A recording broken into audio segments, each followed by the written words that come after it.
welcome back to my GTI. I had started a version of this video facing me, but I'm just not as pretty as the scenery, so scenery you get. Anyway, I'm going to take this opportunity, since we've got another hour and a half or so to get to Puebla, to talk to you a little bit about the electronic safety systems that come in your new Volkswagen.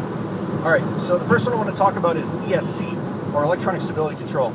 It used to be known as ESP, and it should be noted that Volkswagen was the first manufacturer in its class, at least in Canada, to offer it in every car we sell as of 2002. I think it was available on a couple of cars in 2001, but in 2002 we made it available on every vehicle, regardless of trim level. It was an option or standard equipment. Here's how important this system is. The IIHS, which is the governing body that crash tests vehicles for the insurance agencies in the United States, they say that if this feature was installed right now in every car in the US, they would avoid over 600,000 single car crashes every year and save 10,000 lives.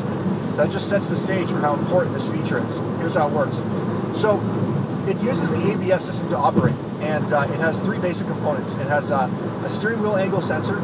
It's designed to detect intended direction of travel, or where you point the car.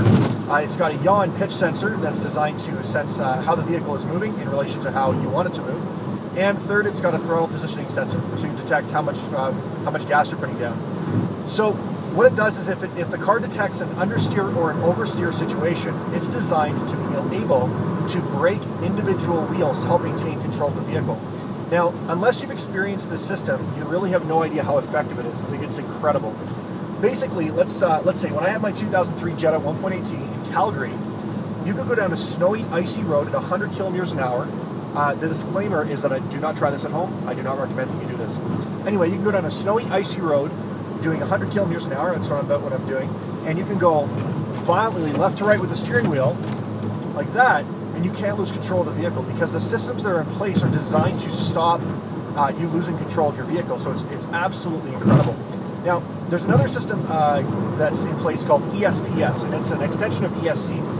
And the way it's designed, think of it like a negative of ESC, in that ESC is designed, now you know, to activate a brake or two to help steer the car in an oversteer or an understeer situation. ESPS is designed to do that when the brakes are being fully applied. So, of course, you can't just brake one wheel or so when you've got your brakes on. So what it's designed to do is release a brake or two to allow that system to work. So it's a very, very nice system. The second thing I want to talk about is ABS, also known as anti-lock braking system. Now, very commonly misunderstood, most people think that ABS is designed to help you stop the vehicle more quickly, and that's simply not the case. Although in some situations, rarely, it can help you stop the vehicle more quickly. In most situations, it actually increases stopping distances to a point. But the benefit is that if your wheels lock up, let's say for example you're doing 100 kilometers an hour and you slam on your brakes in a non-ABS equipped vehicle, what happens is laws of physics and momentum dictate that you're going to continue forward even if you use steering input. So if you steer the car right or left, the car continues straight because that's what the momentum is carrying it. It doesn't have the right type of traction. ABS is designed to keep the wheels spinning to a point so that they're always turning and you can steer the vehicle in the event of an emergency braking situation. So that's the benefit of ABS. Now, ABS is not quite as effective in terms of stopping distance, especially on gravel or silt, a loose surface, but it will still allow you to maintain control of the vehicle. The Touareg has a feature in it called off-road ABS when off-road mode is activated, and it's designed to build up a little bit of sediment or whatever is on the surface in front of the tire to increase stopping power. So that's off-road ABS, and that's exclusive to the Touareg.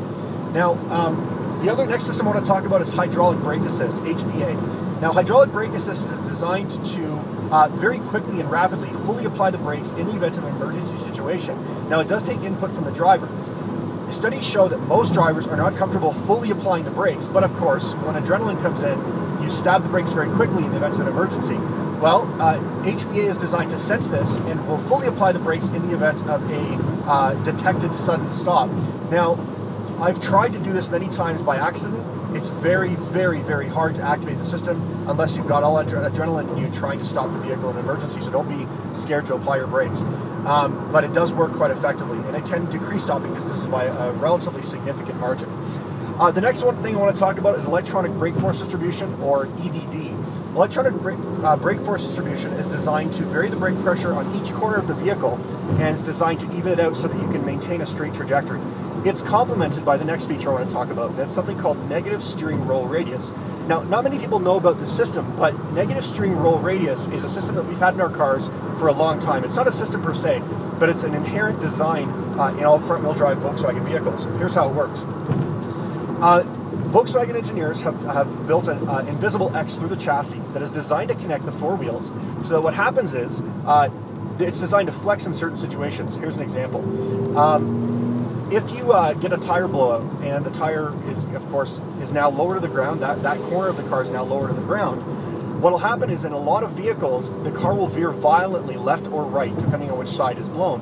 And that can be a very dangerous situation, as you can imagine, if you're on the highway, 110 kilometers an hour or whatever, and you're next to a guardrail. That's a very dangerous thing. I've seen that actually happen with an off-brand vehicle. It was a blue two-door, another brand, and it went right into the guardrail. That's a very scary thing. The way ours works is that it's designed to compensate for that. So if you have a tire blowout in a Volkswagen, most owners report that they never even knew they had a flat. And the reason is because even though that corner of the car will drop, the other wheels are designed to flex, the chassis is designed to flex in a way that allows the other wheels to compensate and maintain a straight trajectory in the car, or able to maintain control of it. So negative steering roll radius is a very, very important safety feature, and it's inherent in Volkswagen since a long time ago. As far as I know, as far back as Mark II, which is 1986, but it goes back, 85, but it goes back even further than that, I think. Okay, so the next one I want to talk about is airbags. We'll talk very briefly about that. All of our airbags are second generation V-powered, and there's 6 airbags in most new Volkswagens. So you've got frontal impact airbags, of course. If you're the driver, you want to make sure you're a minimum of 10 to 12 inches away from the airbag. Make sure you're not sitting too close to it. We've also got side impact airbags, or what they call thorax airbags, designed to protect your side. In the EOS and the Beetle convertible, the way they will work is they're actually also a head airbag that's inclusive in that side impact thing, because you can't put a side curtain airbag in a convertible for obvious reasons. So it's designed to extend up to your head as well. And of course, the 5th and 6th airbags are your side curtain protection, which are standard in all of our coupes, SUVs, sedans, all of our cars that are not convertibles, including the Routon, actually, the minivan. So the last thing I want to talk about is something called intelligent crash response. Now, Volkswagen's had this system in its cars for quite a long time, and here's how it's designed to work. In the event of a collision serious enough to deploy the airbags, what happens is a few things happen. Number one, your hazard lights come on, your fuel and ignition are cut off, your interior lights come on, and your doors are unlocked, just like that. That's something that we've designed into the car to make sure that these things are in place if you are involved in a collision, and that you are visible to other drivers. So as it relates to safety in a Volkswagen, safety is of course our #1 priority, and it's very, very important to us that you know exactly what your car can do for you. That's pretty much it for now. I'm going to stop talking, but if you guys have any questions, feel free to email me at enniann@vwdirect.ca. Of course, you can stay tuned. There will be more talks along the way. Thanks for listening. Talk to you soon.